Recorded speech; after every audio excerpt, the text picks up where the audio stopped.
Okay. Welcome to another episode of Connect and Politics. We're here with a special guest. Please introduce yourself by telling us your name, where you're currently located, and your favorite snack.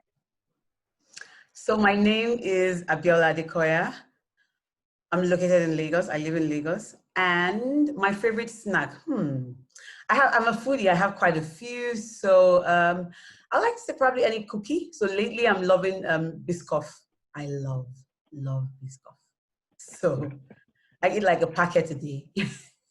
What are your second favorite snack? My second favorite snack would be food in itself, or a cookie, chocolate. I like chocolate chip cookie, the chunky one. I don't like the flat one. I really like the nice chunky one, like Levan Bakery. So the Uh-huh. chunky one, my secret pleasure, and I have it with ice cream after my meal. I've been having it all through this period with vanilla ice cream. Enjoy. That's nice. Um, what is your fondest memory from childhood?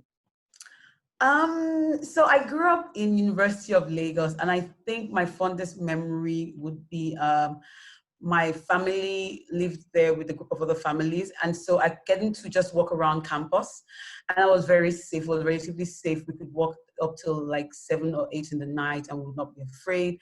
And just having that whole community of people to play with, it was so wonderful. I loved it. I really cherished that. And with my siblings and my friends, it was just a very, very communal living style that everyone sort of felt safe to be around. And so for me, that's one of my fondest memories. And it was also like I used to walk with my friends who would walk to like the where the staff quarters were, like the further end of it, and we'll walk back. And we could do that like 3 or 4 times every day. We'd be like, let me escort you to your house. Let me escort you back. And we'll do that. And so it was always fun. It was always fun. That's good. How do you think that childhood helped groom you into the person you are today? I think it was really good to be around in an academic environment. It helped me to position myself from that point of view. So from a very young age, I was very aware of the value of hard work, the value of studying hard and doing well in school because I was in an academic environment. And so it gave me very strong work ethics. It also, gave me something to aspire to. I was always very aspirational in my goals and the things I wanted to do.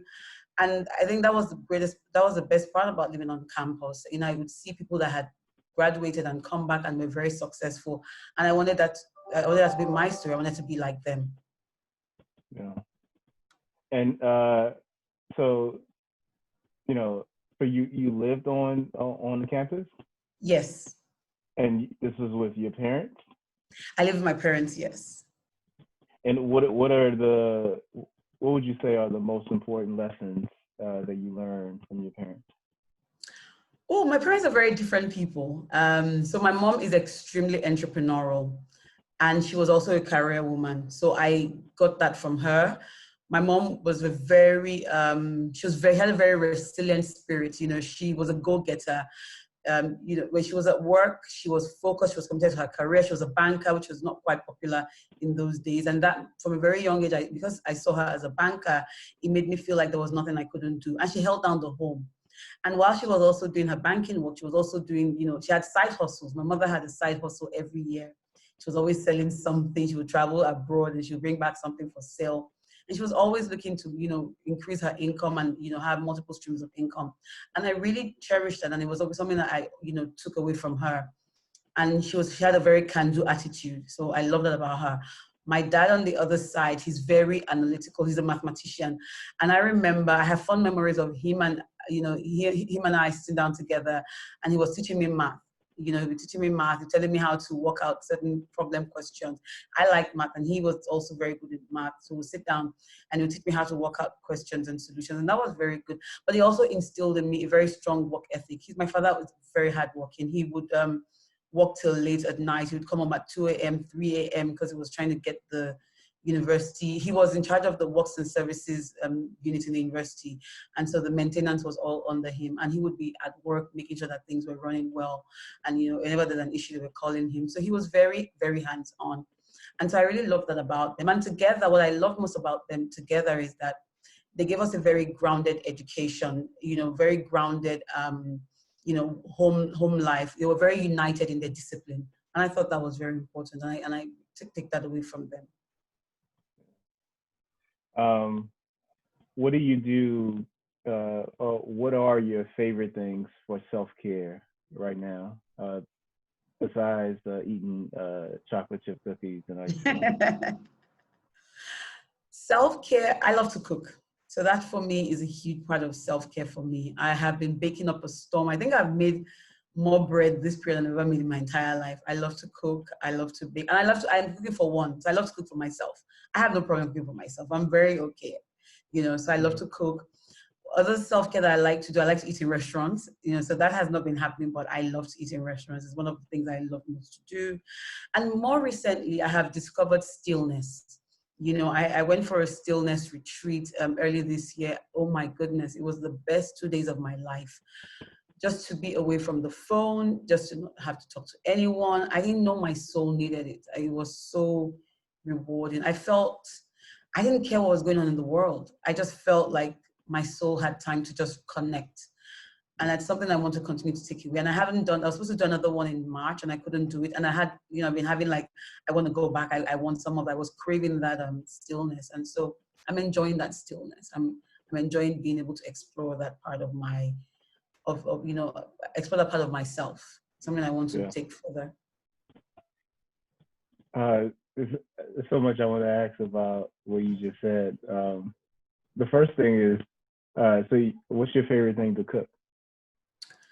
My favorite thing to cook is I like anything that is not. I don't mind cooking Nigerian food, but I like non-Nigerian food a lot. I actually quite like Italian food.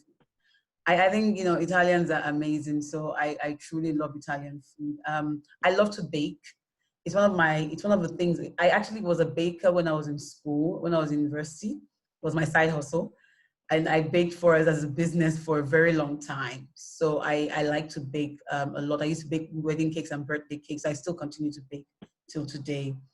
I think for me, the cooking is not even, it's not what I cook that matters, it's who I cook for. And I cook to make people happy. I cook to bring people together. For me, it's about that feeling that you get when you eat something I make. It's more important to me than what I make. In fact, you can come to me and say, Bella, make something for me, and I'll be happy to make it just because you asked. And the look on your face when you eat it, I'm done. I'm okay. I'm gratified. My heart is warm. We're good. Nice. And anyone that knows me know I'm a foodie as well, and I love food. So I'm gonna take you up on your offer. The next time I'm in Lagos, I'm gonna ask you to make some. So the second part of that is you said you went to a stillness retreat. Where was this in Nigeria? It was in Nigeria. I was surprised. I'd never known anything like it, and it was during the vision boarding with a friend of mine from the shop. And she'd mentioned she'd done a stillness retreat, and I had been transitioning. I'd gone through a very it was like very critical transition in my life, and I was feeling out of sorts, and I knew right there and then I needed something to just sort of still everything going on around me, just to kind of keep it calm. And so when she mentioned it, I said, okay, well, I think I want to try this. So I checked myself in. It was actually in Lagos. It's in the monastery. So I checked myself into the retreat on a Friday, and I put my phones off. I told my family, don't call me, I'm fine, I'm not dying, there's nothing wrong with me, you just retreat for 3 days, you'll be all right. Because my family and I, we talk like I talk to a member of my family every single day. It's one of my siblings, my family, we talk every day. I said, guys, don't panic, you won't reach me, but I'm okay, I need just some time off. And I checked in on Friday, I was there till Sunday, and Michael, it was the best 3 days for a very long time I've had in my life. I was just to not care about anything or anyone but me. That was very refreshing. I was present for me in that moment. I was the most critical thing, and it was me and God. I was the most important thing. Nobody mattered but me, and it's not something I do often. I don't put myself in that position. I'm never one to put myself ahead of others. I usually tend to put others ahead of myself. detriment of even my dreams and as well. So for that moment, just to be that person that put, I put myself first. It was freeing. I left there and I felt unburdened. I felt peace. I felt calm. And so it's something that I cherish, and I recognize now that I need more of it. So this COVID period, I was at home for a few days, and I told my friend, I said, guys, I'm not going to talk to you for like a day. I need time. I just need to just zen out. I need to be by myself for a while, just to collect my thoughts. And it worked. And in that one day I took to myself, I was very productive. So I'm going to take another couple of days again. I'm like, guys, I need to just zone out, because I'm an extrovert, but I also realized that when I took that time off, I connected to a deeper part of me. I unlocked another part of me that I had forgotten about, and I want to unlock more of that person. So, yeah, I will continue to do it. That's good. That's good. Is there something that you're looking forward to that excites you? I think. So I'm in a transition period, and when I say transition, I left my job, and I'm in a new chapter where I'm trying to set up a new business, and I am looking forward to the success of that new business. I'm excited about it. My mind is buzzing with the vision of what that success looks like. I am looking forward to also, I'm not married, so I'm looking forward to getting married and having children. I think that for me, the part about getting married is not even just for children alone. It's more for the person, that person that we can, that just gets the joke that I make, and that just gets the food, I hope he likes food, because he has to like food, because we're going to have a problem, but just wants to enjoy me cooking for him. And, we can go for walks. And that person that, that being vulnerable is not something that I'm very used to. And to be with someone that allows me to be vulnerable is something that I look forward to, that allows me to be the true, authentic version of myself. And for me, that's what I look forward to, that person where, it's like, I feel like it will be worth the wait. It was worth the wait. It was worth it. It was worth waiting for this person. And so and I look forward to that. I'm looking forward to that person. Nice. So we'll have to do a follow-up interview, maybe 10 years after marriage and kids and all that stuff, yes. just to check in. But something you brought up, which is that your transition is from, being in the workforce, and now you're starting a venture. Is the venture something you can disclose, or is it top secret? No, it's not top secret. I can disclose it. So I used to be, so I've always been in finance all my life. I did stockbroking for about 15 years, and I was getting bored. And for me, every time I've switched careers twice. So I was in banking and I switched to stockbroking. And for me, it's always about value and impact, right? So how am I adding value? How am I impacting people? And in stockbroking, I think I had reached the point where I had given value to the industry. I'd given value to my clients. I had impacted the industry and impacted my clients. And so for me, I was like, what is next? And so one of the things I kept on getting asked a lot by people around me was, Bella, what should I do? I want to invest my money. How should I invest my money? What do I need to do? And I kept thinking, like, okay, well, guys, how come you don't know what to do with your money? Because I guess I work in the financial services space. So some things come easy to me, and my friends, we all speak the same lingo. But I realized increasingly that wasn't happening. So I started thinking about it, like, okay, well, how can I build a business where I can advise people on how to build wealth, how to grow wealth? And as someone that's growing wealth and has been growing wealth for a couple of years, I've made my mistakes. I've had my share of things I've done wrong. And, I remember asking God, I was like, okay, God, I've made all these mistakes. Am I qualified for this? And he said, that's why you're even more qualified, because of all the mistakes you've made.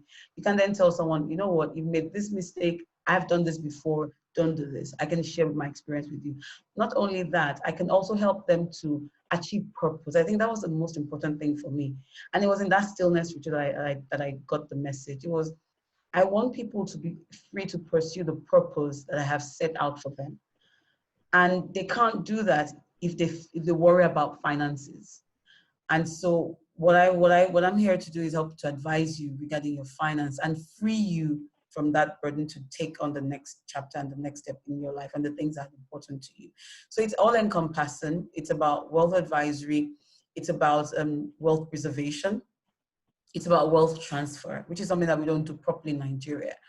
I mean, I'm sure if I ask in your family, you probably have some wealthy person who had a lot of money, and 5 years down the line after the person had passed, all that money can be accounted for, feud and all of that. And so let's create structures around it. And we're getting more young people that are more wealthy than our parents were.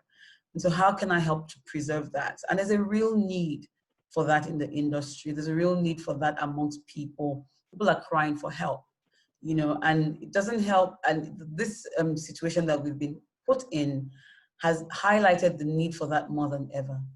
And so that's what I want to work on. So it's wealth advisory, wealth preservation, and wealth transfer. So the wealth transfer is more family office related. It'll be multi-family offices, and to help just carry that wealth through from one generation to the next one. Nice.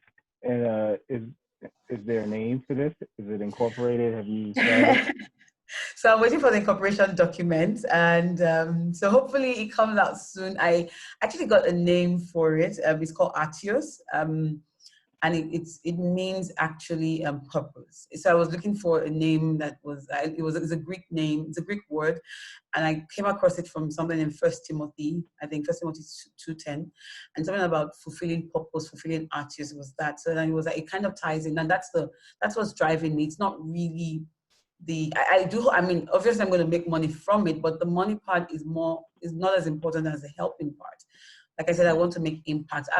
Money is something that if I get a job, I'll be fine. You know, if I get a job, I'll be fine. But impact is not about getting a job. Impact is about doing what people need, what would help them to, you know, fulfill their own purpose, live their own destiny, and, you know, achieve their own goals. And that's one of the things I want to do with Artios. So. Yeah. What's on your bucket list to learn? Oh, another language. I want to learn another language desperately. I speak a bit of French. I want to learn French. And the way things are going, I think I should just switch to Mandarin. But I desperately, I truly, truly want to learn another language. It's something that I'm always jealous. So my brother speaks French, and I'm like, dude, you couldn't even speak French before you went to Abidjan. Now he's blowing French everywhere, and I'm like, you know. So I really want to learn another language. It's one of the things I want to do. Any other thing on my bucket list, apart from language, would be food. Oh God, I would love to take a year traveling and just eating food. Just 1 year, just travel everywhere. And then hopefully there's a pill that makes you lose weight when you eat the food. That needs to go along with the trip. But 1 year just eating through all the Michelin star restaurants, all the popular restaurants around the world, I would absolutely love that. Nice. Can you think of any advice that you would give your younger self? Oh, if I would give my younger self any advice, I would say, take more lips. Take more lips. You're good enough. You're worth it. You can do it. Believe in yourself. You know, I did take lips, but I think I played some safe. I would say take more lips. Jump a lot. Jump higher than you think you were jumping. You can do it. Yeah. And what would you say is the best advice you've received?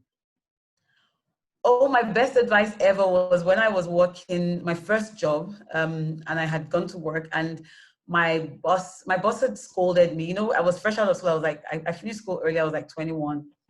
No, 20, and my boss had scolded me, and I was like, oh well, whatever. And I wasn't disrespectful, but I wasn't like, I'm not gonna be kicking and, you know, laughing with you, you know, whatever. Anyway, so I had my aunt come over to meet me, and I think the lady had told my aunt worked in the company that I worked in, was a bank, And she'd come to, my aunt came and said, Abiola, you know what I'm gonna tell you? She said, whatever you do, I have one advice for you, always manage your boss.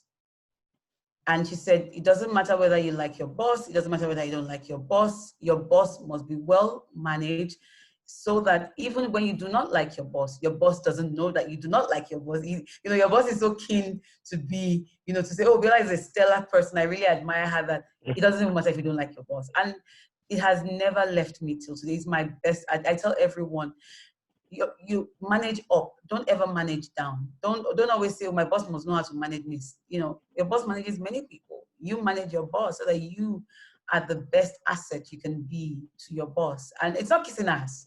It's just, just doing there's a way, just doing your job properly, and also managing the emotional intelligence part of it. So that's any advice I'm going to give anyone: manage your boss. And it goes even if you don't have a boss. Manage whoever is responsible for your check. Manage that person, right? So it's the same rule. Focus on your check. Yeah, no, that's good. I like that a lot. I think you should look into either writing a blog post or, doing a video, whatever, something that that crystallizes that idea, so that others can.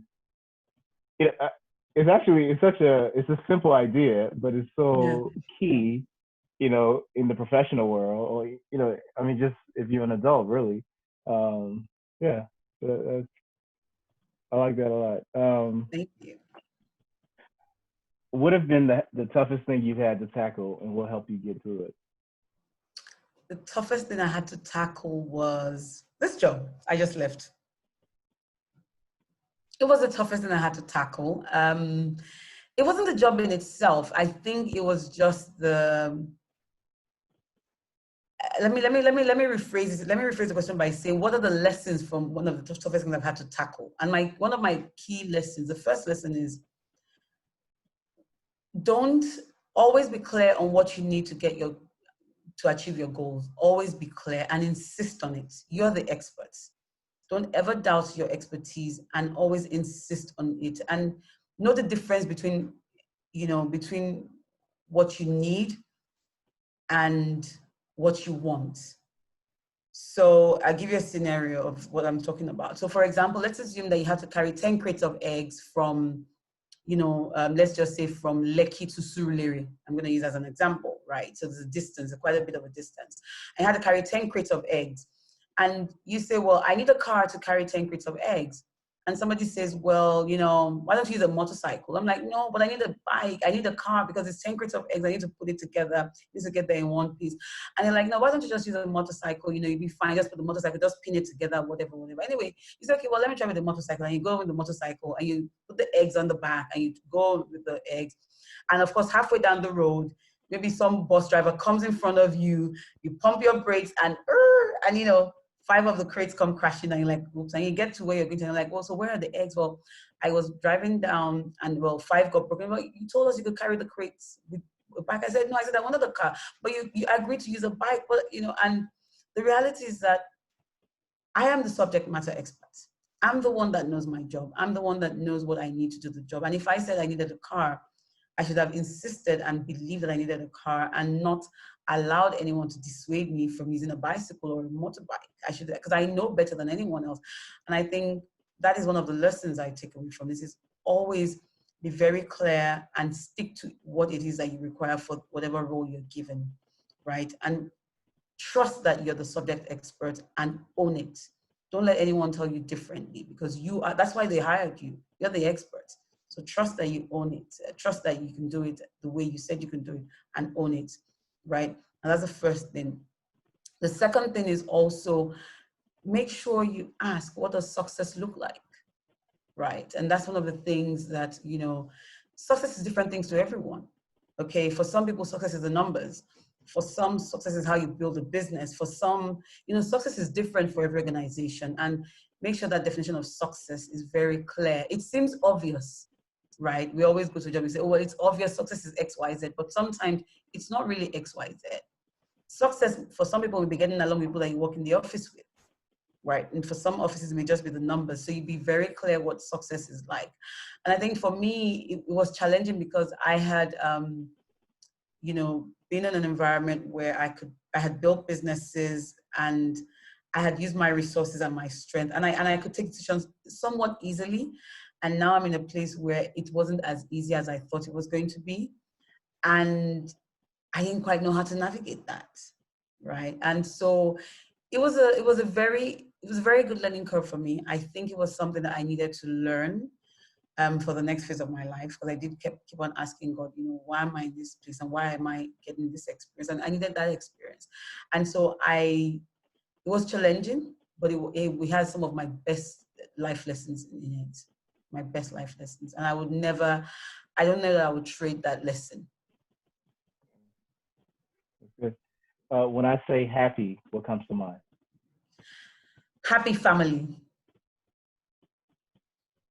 Nice. So Yeah. family.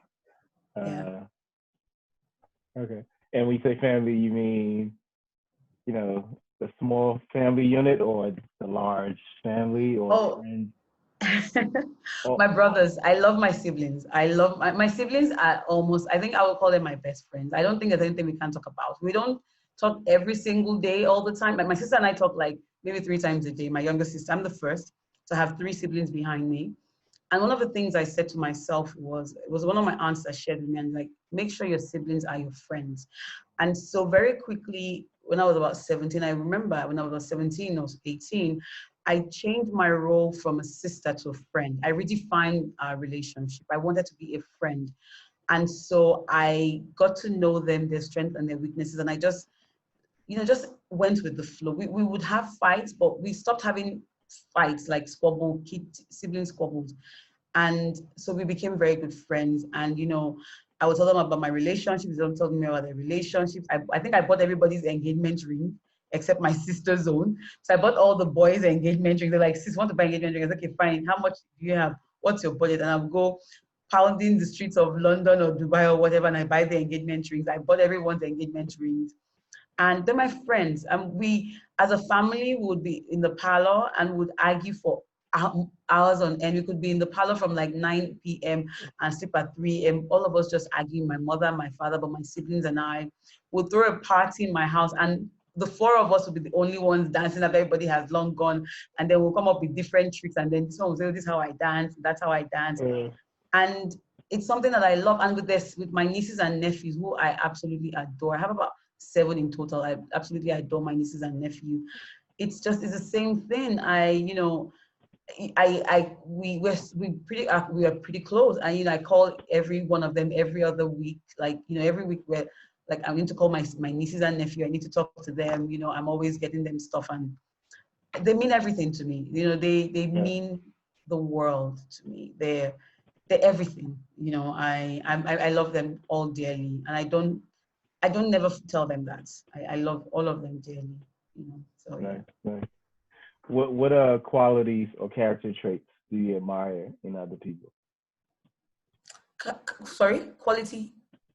What qualities or character traits do you admire in others?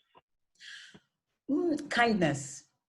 Kindness is something that I have come to find as something that's really important. Kindness is so important.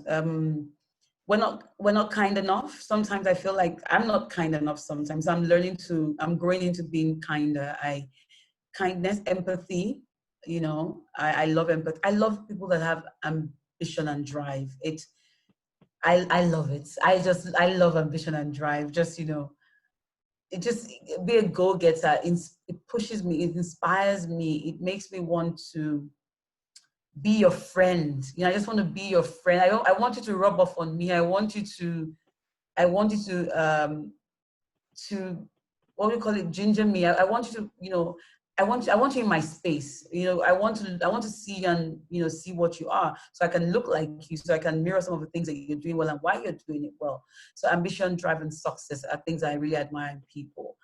And resilience. You know, I think that people who exhibit a certain level of resilience, I warm up to them, because when people say I'm everly an optimist, I don't know that that's always true, but I always try and look at things from a point of, it's not going to last. I'm going to get through this. I don't know how, but I know it's not going to last. I'm going to get through this. And for me, it's so that resilience to just keep going no matter what anyone else says, not putting my head down, or I have moments where I put my head down, but not letting it. I mean, when I get out in the world, I wear my jacket, stand tall, chest out. I'm like, yes, let's do this again. We're back, And yeah, so that resilience, I like that. Nice, nice. All right, for a fun question, if you won the lottery tomorrow, what will you do? And so I'm talking about 500 US dollars. 500 million. Ooh, 500 okay. million US. Oh my goodness, Lord! I've thought about this question before. I would, first of all, I don't have any debts. Whatever debts I have, I'm going to pay it down fully. I don't think I have any debts. So first of all, sort out all the money issues. Secondly, make sure I pay off any debt my family has, whatever it is, sort them out, buy them nice houses, make sure they're all cool, give them money, put all the children's, give all the children educational funds, make sure they're set up for life, that they can go to the best schools they ever want to go to. All the kids, all my nieces and nephews, make sure they're all fine. Then we all go on a family vacation and we go somewhere fun, stay there for like a month and just enjoy ourselves. And then I'll probably come back to work. I'll come back to work. Yeah. Okay, let's go back to work. What are we doing? Okay, so yeah, let's do something. No, okay, and I think what I would also do is, one of the things that is on my heart to do is really because I like to cook, and I always feel like there's certain people that don't have the privilege to cook the way I cook, or just see food cooking as a nice thing to do. And I want to create a school where people can come and cook, in like particularly children that can't afford it, right? And I want to do that. So that I would definitely do. I'll do the whole charity. I'm definitely going to do charity, but the cooking one is dear to my heart.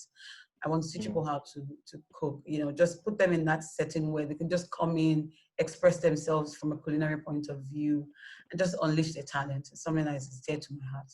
Something I want. I said my bucket list is on my things to do. Nice. I mean, you brought up cooking and baking so much that I know you're starting this wealth management. This is definite. This is going to happen in a few weeks. But you said you had a baking business in college, right? Or when you were younger? Yes, in college. So have you thought about doing anything similar in adulthood? I want to do food, but I don't want to do food the way I was doing food before. I want to do food on a much larger scale. So I want to do food like one of the ideas I have. I always have many ideas. I'm always filled with ideas. But one of the ideas I have is to how in the US you have. I was watching the show on TV and I saw the US had like some big kitchens where people could come and cook and go. And I thought, why don't we have that in Nigeria? We're so siloed. I have many friends that are bakers, and everybody has a baking station and baking. And like, why are we creating so many siloed businesses? Why can't we come together, create a large, kitchen where people can come, rent the facility, cook and go, right? So that's an idea that I'm chewing over and I want to do. And how do we make processing of food more hygienic? So for example, one of the things I used to do on the side when I was working was like making like pasta dishes, and like different menus every Friday, and then you just come packed and stuff like that.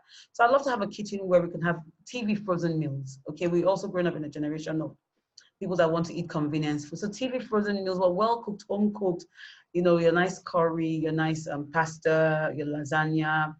And not the Nigerian, but Nigerian ones are doing well, but just the foreign ones, the people that have that palate as well, and just open that market up. So I would love to do that, but not on a small scale, but in a really large scale where, I can roll it out across Nigeria. It's not probably not going to be for everyone, and that's okay, but I mean, if it's going to have the top maybe 1-2%, I'm fine with that. It's a niche product. But more importantly for me, I think it's the building of the industrial kitchen. That is something that is dear to my heart. I would, if I find the funding, it's something that I would do. I've actually talked to a few friends about it. It's something that I want to do. Nice. And then I can have a TV show there. So I can cook for people and then have my TV show. Yes. Multi-purpose. Is there anyone that you would like to thank or express your appreciation for that you haven't had the chance to yet? Ooh, I would say, I don't know if my mom and dad know, but I really, really appreciate my mom and dad. I truly, truly, I truly do. I think that, yeah, I mean, growing up it wasn't rosy all the time. My relationship with my parents, when I say it wasn't rosy, I mean, for the most part, we got on. But I obviously, like with most, when you're growing up, you have times when things were a bit strained and could be better. But I really am grateful to them. I'm grateful to them for the values they've instilled in me. I'm grateful to them for um, shaping me to be the person I am today. I couldn't have been who I am without them. I never saw myself as a lady or a girl. I just saw myself as someone that needed to succeed. I never felt like a woman once. Every time I go to work, I'm just like, I need to get stuff done. I didn't understand gender bias. I didn't understand all those things. Until much later in life, I finally understood gender bias. But I didn't start my career with any of that baggage. I started my career as a diligent, intelligent woman trying to get stuff done. That was it. And I think that's because of my mom and my dad, because they never treated me like a girl. I could change bulbs, I could change sockets, I was doing everything. My dad taught me all that. And so I really am grateful to them. And if apart from that, who else am I grateful to? Have I not said I'm grateful to? I think it would be the younger generation, the millennials. I'm so grateful to them. Thank them for, turning our world upside down and trying to teach me new things. I'm grateful for that. I learned so much from that generation. I'm enthralled by the whole, it fascinates me. I'm so enthused just watching it. It's like, wow, they energize me. And in different ways. I mean, on Instagram, I follow the most random people, but I love it. I love the way they think. I love the way they, see issues, handle problems. I love their spirit of just going for it. They just go for it. Just jump. They don't care if it's not perfect. I'm going to just do it, and I'm jealous of it. So I love it, and I'm jealous of it, and they energize me so much. I'm like they're my new. I'm fascinated. They're my new obsession. I'm like obsessed. Like, okay, what's going on in this new gen world? I'm following with this person. I follow all of them. I'm like following them. You know, I love it. And I don't judge. And that's what they've taught me not to judge. So I don't judge them. I don't care. I just enjoy it. I enjoy being I'm like a fly on the wall. So yeah. Nice, nice. That's a good one. You're you're grateful to an entire generation. That's Yes, I am. Oh yeah. um for our final question, how do you define success? Impact. In one word, it's for me now, it's impact. If it's not impactful, it's not success. Money is not enough. It's not about money anymore. Yeah. I don't not like money, but there's more to money. I just want impact.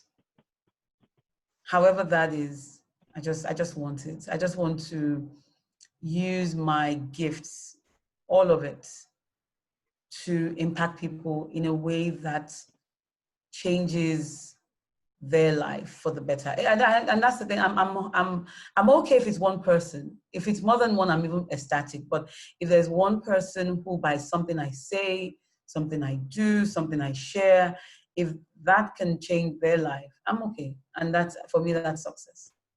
That's success. Because I know they're gonna roll it over to the next person and the next person. That's it. Well, that's the perfect way to end this great conversation. We connected, we politic, and we will definitely do this again in the near future. Absolutely. Absolutely. Thank you very much, Michael. Thank you.